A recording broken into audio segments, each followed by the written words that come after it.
하나님 아버지, 감사와 존귀와 영광을 주께 올려드립니다. 예배 후 여섯 동안도 주님 나리 아래 품어 보호하여 주셨다가 오늘 복되고 거룩한 성일을 맞이해서 주님의 거룩하신 존전을 찾게 하시고 주의 성호를 찬양하며 기도하며 하나님 앞에 큰 영광 올려드릴 수 있도록 복을 더하시니 감사를 드립니다. 이 예배로 통해서 우리 주님 홀로 영광 받아 주시옵시고 예배를 드리는 저희들에게는 주의 한없는 은혜가 임하는 귀한 복을 허락하여 주시옵소서. 예수님 거룩하신 이름 받들어 감사하오며 기도하옵나이다. 아멘. 찬송가 한 곡 올려드리겠습니다. 찬송가 69장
이제 그 선거가 딱 2주 남았죠.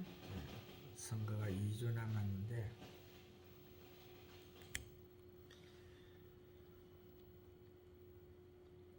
오늘 확진자 수가 그 10,000명이 넘었더라고요. 10,000명이 넘었는데 이전 같으면은 200명만 넘어도 그 권력을 이용해서 이 사람들을 갖다가 구속을 했죠. 압박을 했는데 지금은 10,000명이 넘어가도 이 압박을 못하는 것이 이 그 모든 그 질병은 이 사람들은 그 질병을 갖다가 이겨낼 수 있는 그 면역 체계가 자동적으로 그 형성이 되거든요. 그래서 형성이 돼서 처음에는 이 코로나가 그 왔을 때에 그 코로나 확진이 생기면은 그 확진자가 병원에 이렇게 이제 딱 그 범위를 정해놓고 오고 가지도 못하잖아요. 그런 상태에서 또 그 죽으면은 운명을 달리하면은 그 이 시신을 갖다가 화장을 해가지고 유족들한테도 안 주고 그냥 그 한 곳에다가 그냥 그 뿌렸잖아요. 그렇게 하면서 시작됐던 이 그 코로나가 지금은 이제 그 어떠한 그 권력으로도 이제 그 제어할 수 없는 그런 상태로 갔잖아요. 그래갖고 지금 현재 그 이제 그 선거가 2주 남았는데 선거가 그 현 정부 연장선상으로 가든 정권이 바뀌든 간에 이제 그 코로나 가지고 사람을 이제 제재하는 그런 시대는 이제 오지를 않습니다. 왜 그러나 하면은 정권이 이제 그 연장이 된다 하더라도 한 5년간은 그대로 이제 그 할 수 있기 때문에 그래서 뭐 5년 동안에 또 자기들이 좋은 법으로 다 이제 그 바꿔가지고 정말 뭐 다른 방법으로 또 이 국민들을 갖다가 제재를 하려는지는 몰라도 이 코로나 가지고는 이제 그 제재하는 것이 이제 없어집니다. 그리고 이제 정권 교체가 된다 하더라도 현재 이 교체를 하기를 원하는 사람들은 국민을 원하잖아요. 사람의 생명을 갖다가 정말 귀하게 여기고 또 그 가운데서 생존의 그 가치성을 어느 누구보다도 많이 아는 그런 가운데서 또한 이 공산주의 사회주의에서는 이 공익이죠. 그 서로 이제 그 함께 벌어 가지고 그 이제 그 번 돈을 갖다가 똑같이 나누어 가지고 그렇게 서자 하는 것이 이제 사회주의 법인데 실제 그 사회주의 법이 그 법으로서 형성이 될 수가 없어요. 왜 그러나 하면은 지금 저 이북 체제에서 보게 되면은 제가 전에도 말씀을 드렸습니다만은 이 그 귀족 그 당이 있잖아요. 이북 거기에는 그 다 이 노동당이라고 이렇게 해가지고 이제 당원이 있는데 그 중에서 이제 귀족 노동당이 있어요. 노동당이라고 해가지고 똑같은 그런 예우를 받는 게 아니거든요. 그래서 그 귀족 노동당 그 사람들은 우리 한국의 이 상위 그룹에 속하는 그런 생활을 한다 했잖아요. 그러니까 아닌 걸 가지고 지금 이제 자꾸 그쪽으로 이제 그 월급 멜라 그러니까 지금 이제 국민들이 엄청 반발하고 지금 이제 그 반발의 그 소용돌이를 보면 알잖아요. 그런데도 지금 이제 계속적으로 그렇게 이제 하려 하는데 우리가 제가 이거 단에서 왜 이런 말을 자꾸 하느냐 하면은요. 이 사회주의 공산주의 법에서는 종교가 없습니다. 그 법이 되면은 이 종교가 그 길을 갈 수가 없거든요. 그래서 지금 현재 현 정부에서 제일 그 압박을 가하는 것이 이 기독교가 지금 현재 제일 압박을 많이 받고 있잖아요. 지금 다른 쪽으로는 지금 현재 그렇게 압박을 하는 것처럼 하면서도 다 풀어주는데 이 기독교만 이렇게 압박을 하고 있거든요. 그래서 이러한 왜 그러냐면 이 자유민주주의라 하는 것은 기독교에서 나온 겁니다. 물론 공산주의도 기독교에서 나왔지만은 공산주의는 신을 인정을 안 하고 제일 위에 수령을 두고 주석을 둔다 했잖아요. 그러나 이 자유민주주의 체계에서는 신을 인정을 하거든요. 그래서 지금 현재 얼마나 종교의 자유가 있습니까? 지금 현재 이 종교가 하나의 예수 이름으로 지금 하면서 자기 욕심 사리사욕을 채우는 그런 이단자들도 자기 마음대로 지금 현재 생활하는 그런 이 나라가 이 종교에 의해 자유가 있는 나라인데 이 종교라 하는 것은 그냥 정치적으로 개입이 되는 것이 아니고 그냥 개인적으로 사생활이거든요. 결과적으로 개인의 생활의 자유를 누릴 수 있는 이제 법이 그대로 이제 형성되는 것인데. 근데 지금 현재 이제 한 2주 정도만 지나면은 하여간 좋은 세상이 오긴 올 겁니다.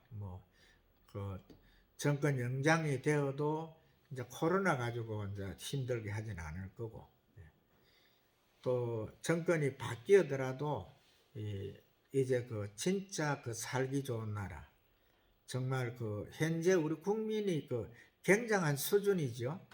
이 정치인들보다도 몇 단은 더 이 국민들이 정치단이 더 높거든요. 그래서 그렇게 된 것이 결과적으로 이 자유민주주의에서도 특히 대한민국이 이렇게 많이 배우고 해가지고 이 정치가 어떤 것이고 또한 이 민주주의 자유민주주의가 어떤 것이고 인민민주주의가 어떤 것이라 하는 걸 다 알거든요.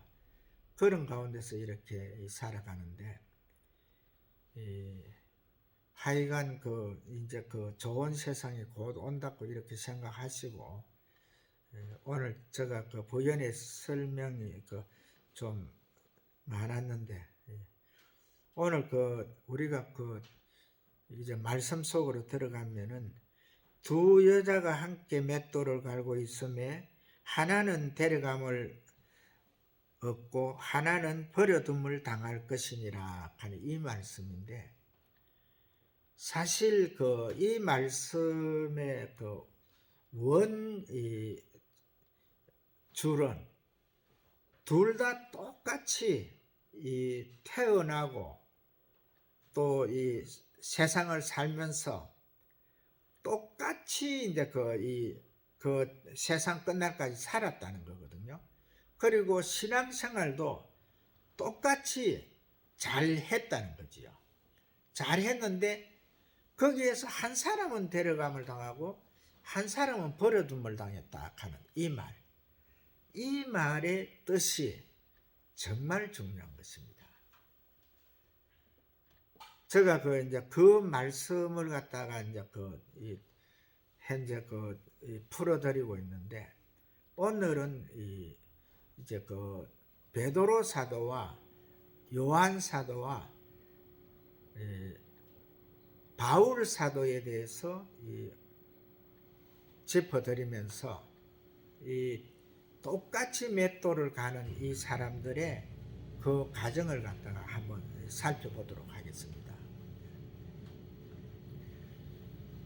첫 번째 사도 요한의 그 생애를 보게 되면은요,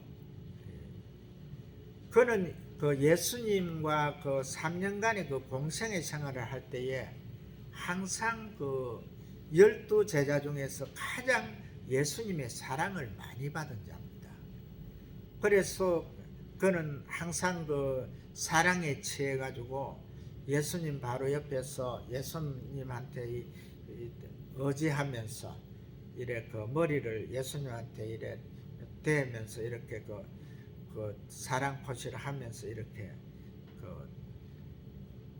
3년 공생의 길을 갔는데, 성만찬에서도 보게 되면 12제자가 거기 있는 데서 사도 요한만 예수님한테 이렇게 딱 기대서 있는 그런 것을 볼 것인데, 그것은 하나의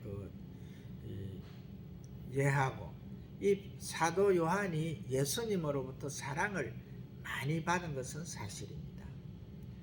우리가 예수님에 대해서 지금 현재 이 나이를 든 사람도 예수님이라 하고, 또 젊은 어린 사람도 예수님이라 하고, 이렇게 하기 때문에 예수님에 대해서 대부분 이제 생각이 그분이 엄청 오래 살았을 거다 이렇게 생각을 하잖아요. 그러나 예수님께서 이 땅에 오신 것이 33년간 사셨죠. 30년은 이제 몸을 입고 온 가정에 이제 장남으로서 효도를 했지요. 효도를 하면서 정말 사람이 이 땅에 태어나면은 어떻게 살아가야 된다 하는 그것을 정확하게 이제 가르친 거죠.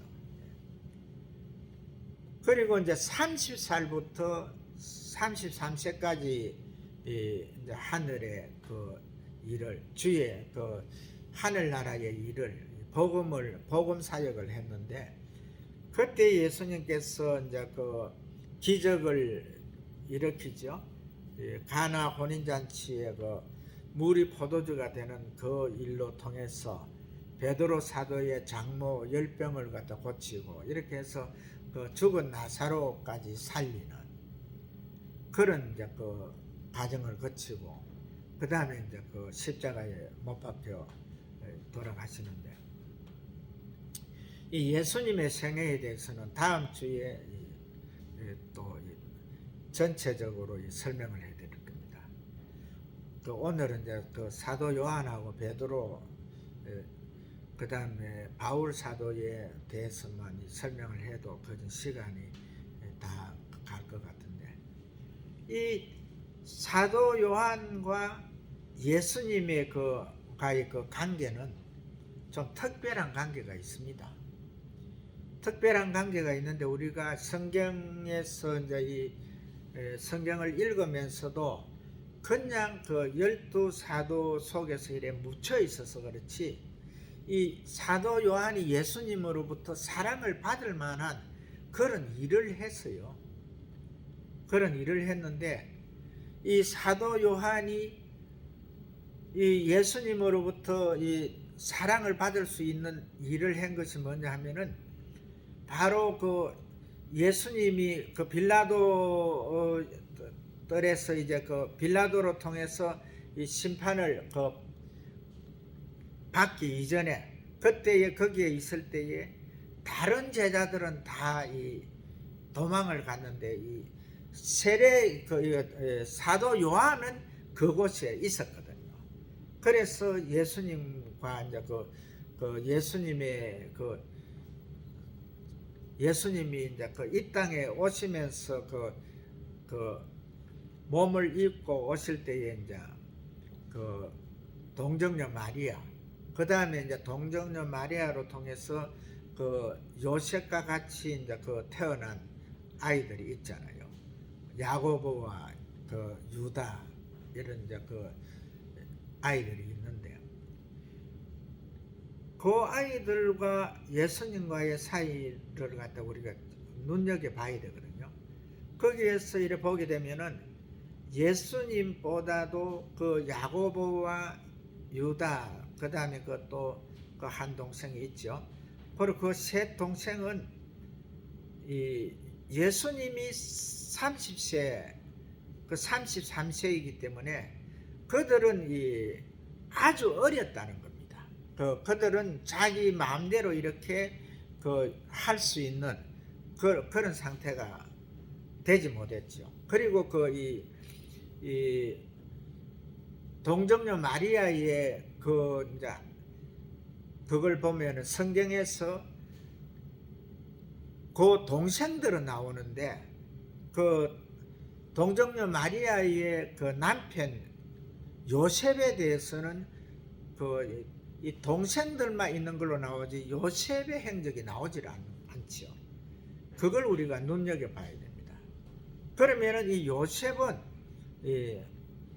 아이들을 낳고 난 다음에 일찍 세상을 떴다고 봐야 돼요. 그래서 이제 예수님이 이제 육의 몸을 입고 왔던 동정녀 마리아와 셋 동생들이 아주 어린 상태에서 누구의 보호를 받아야 되는 그런 입장에 있었다는 거죠. 그래서 예수님이 빌라도 들에서 이렇게 이제 심판을 십자가형을 당하는 그런 심판을 받을 때에, 그때도 이 사도 요한하고 마리아하고 세 동생은 거기에 같이 있었다는 겁니다. 그래서 이제 그들이 이제 이렇게 그 상황에서 이래 있는데, 그걸 갖다가 이제 생각하면서 이제 예수님께서 이제 예수님이 이제 십자가에 못 박히시고 성만찬이 지나고 이제 십자가형을 당할 그 시기에도 보면은 또 요한과 동정녀 마리아와 셋 아주 어린 동생들 셋이 이제 있는 그 상황을 우리가 볼 수 있어야 되거든요. 그래서 예수님이 이제 요한에게 운명하기 직전에 이 사도 요한에게 하는 말이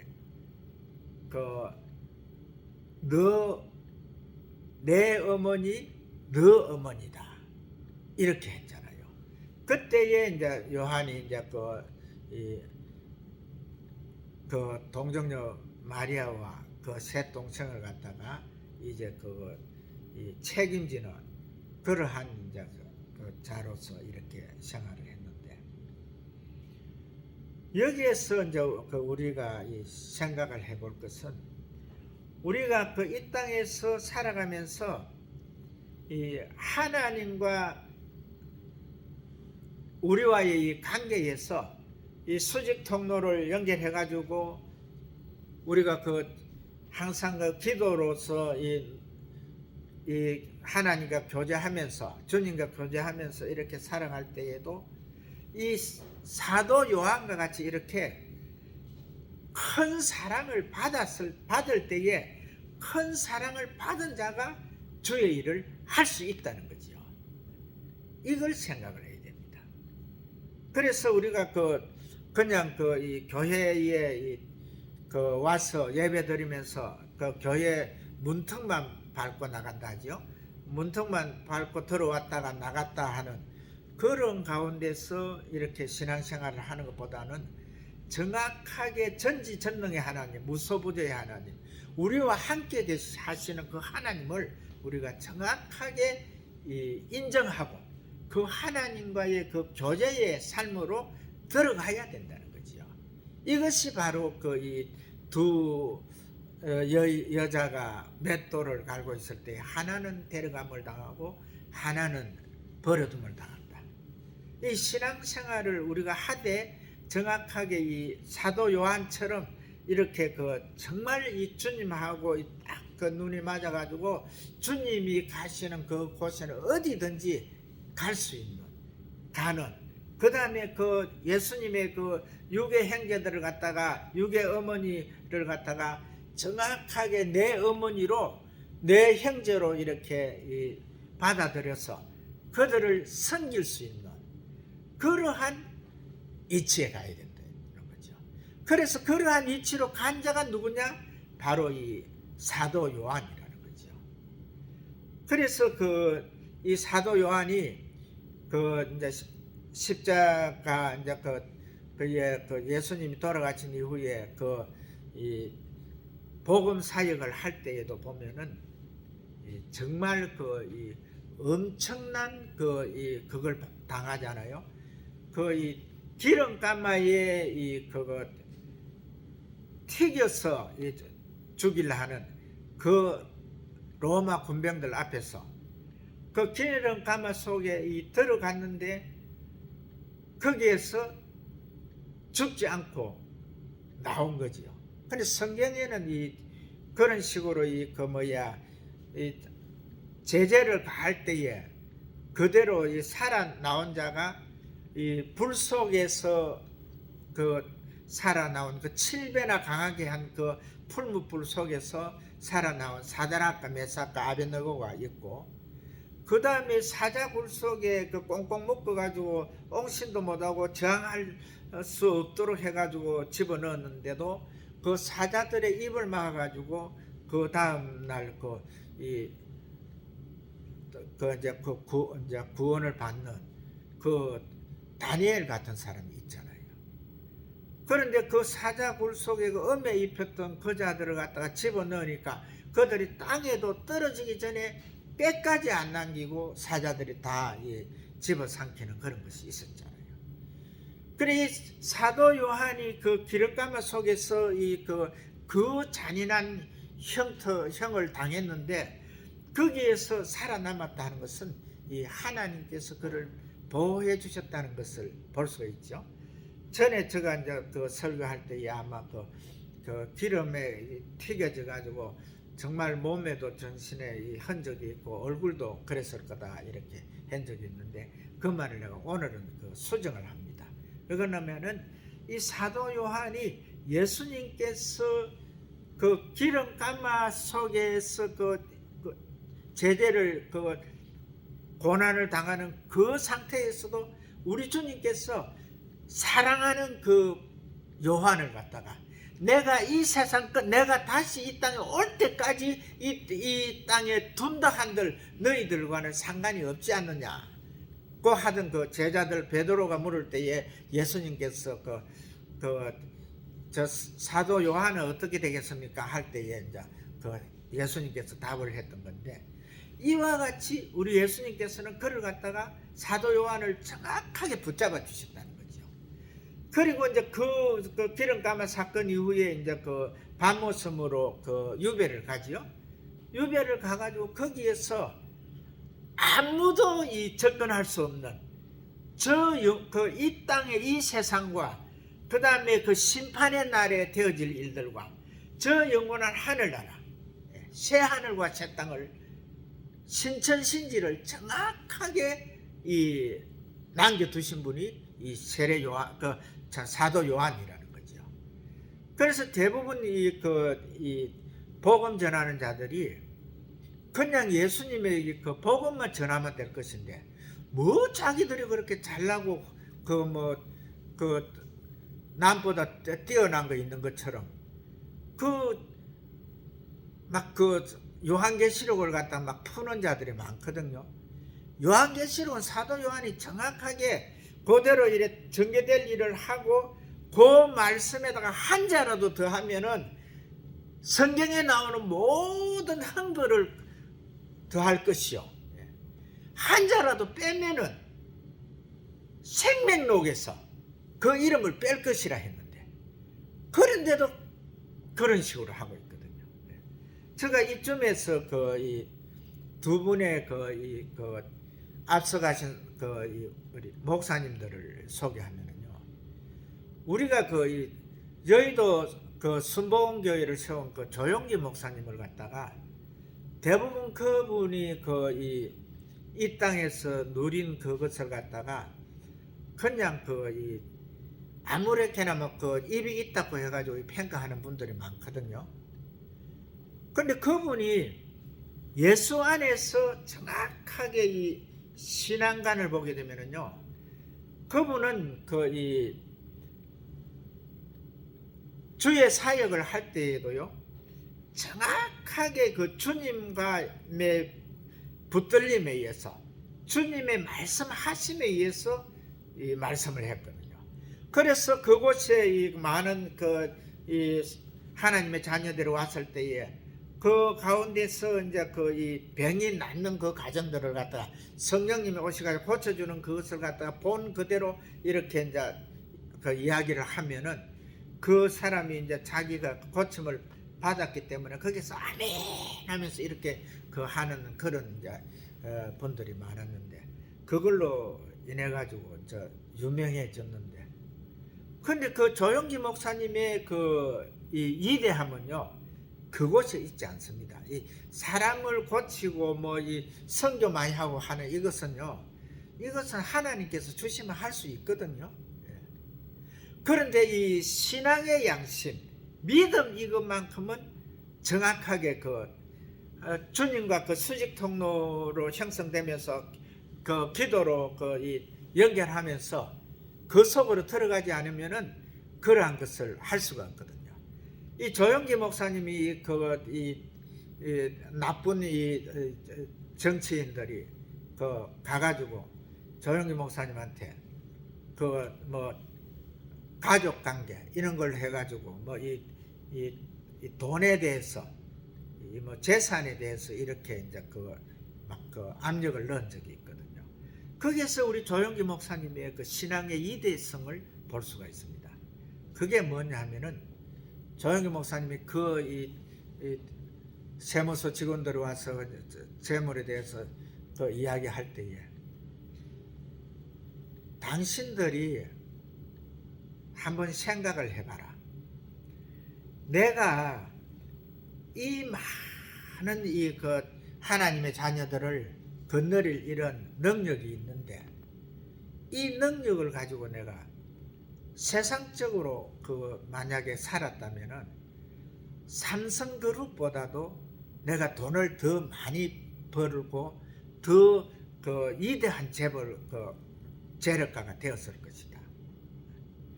그런데 내가 지금 이제 이렇게 복음 사역을 위해서 이렇게 열심히 하면서 겨우 조금 가지고 있는 이걸 가지고 그래 너네들이 말을 하느냐, 이렇게 했거든요. 이 조용기 목사님의 이 말씀은요, 세상이 이 지구가 없어지지 않는 한, 이 땅이 있는 동안에는 이 말씀이 그대로 아마 유효하게 나갈 겁니다. 정말 이것이 위대한 믿음이거든요. 우리가 신앙인들이 복음 사역을 하는 자들이 세상적으로 좀 크면 뭐합니까? 조금 위대해지면 뭐합니까?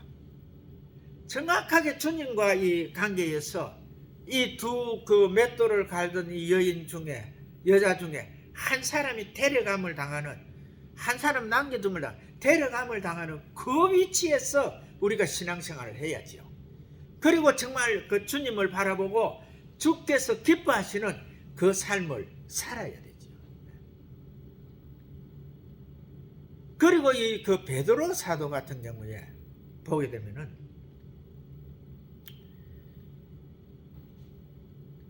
오늘 아무래도 베드로 사도까지만 하고 말아야 되겠네요. 이 베드로 사도 같은 경우에 보게 되면은, 이 베드로 사도는 처음부터 자기가 죄인이라는 것을 알고 있었어요. 갈릴리 바다에서 그 호숫가에서 이제 그 건물을 내릴 때에 그때 예수님께서 오셔서 이제 그 이 배에 타시고 애들아 고기가 있느냐? 우리가 밤이 맞도록 그 잡았는데 고기가 없습니다. 그럼 배를 띄우라. 깊은 데로 가자. 그래가지고 이제 예수님께서 이제 이곳에다가 그물을 내려라. 그렇게 내릴 때에 거기에서 이 고기가 너무 많아가지고 그물이 찢어질 정도로 그렇게 많이 그 고기가 왔을 때 그 주변에 있던 빌립하고 이런 이제 다른 배들을 불러가지고 같이 이제 그 바닷가로 나오는데 그때 이 베드로가 하는 말이 뭐냐 하면은 주여 나를 떠나소서 나는 죄인이로소이다. 이 베드로의 이대성이 거기에 있습니다. 대부분 그 사람들은 이 그 베드로가 그 무식자고 이 성질도 못됐고 그렇게 이게 나쁘다 그렇게 하는데 이 베드로 사도가 바로 주님으로부터 인정을 받고 그 가장 수제자로 또 그 자기가 그 마지막 죽음 직전에 그 십자가형을 갖다 피해서 도망갈 때에 우리 주님께서 그 앞에 나타나셔가지고 십자가를 지고 가면서 끝까지 그를 갖다가 이 구원의 그 자리에 정말 그 이 데려감을 당하는 그 여인의 그 자리에 이 베드로 사도를 세웠던 것은 이 베드로 사도가 처음에 바로 주님과의 첫 대면에서 자기 자신을 갖다가 정확하게 돌아보면서 주여 나를 떠나소서 나는 죄인이로소이다 하는 그 말 한마디에 우리 주님께서 이 베드로 사도를 크게 썼다는 거죠. 그래서 이 베드로 사도의 그 이력을 보면은요, 이 바다로 같이 그 바다 물리로 걸었던 사건, 그 다음에 주는 그리스도시요 살아계신 하나님의 아들이시니이다. 바요나 시몬아 너가 복이 있도다. 너가 이 땅에서 매면 하늘에서도 매일 것이요 이 땅에서 풀면 하늘에서도 풀릴 것이다. 그 위대한 권세를 받았던, 물론 그 주의 자녀들이 다 받았지만은 그러한 그 이대성이 정확하게 이 베드로 사도로 우리 주님께서 주여 나를 떠나소서 나는 죄인이로소이다. 바로 이 말씀과 같이 우리는 자기 자신을 정확하게 주님 앞에 보여줄 수 있는 그러한 자들이 되어서 주께서 주시는 복을 다 항유하시는 하나님의 귀한 자녀들 되시기를 주의 이름으로 축복을 합니다.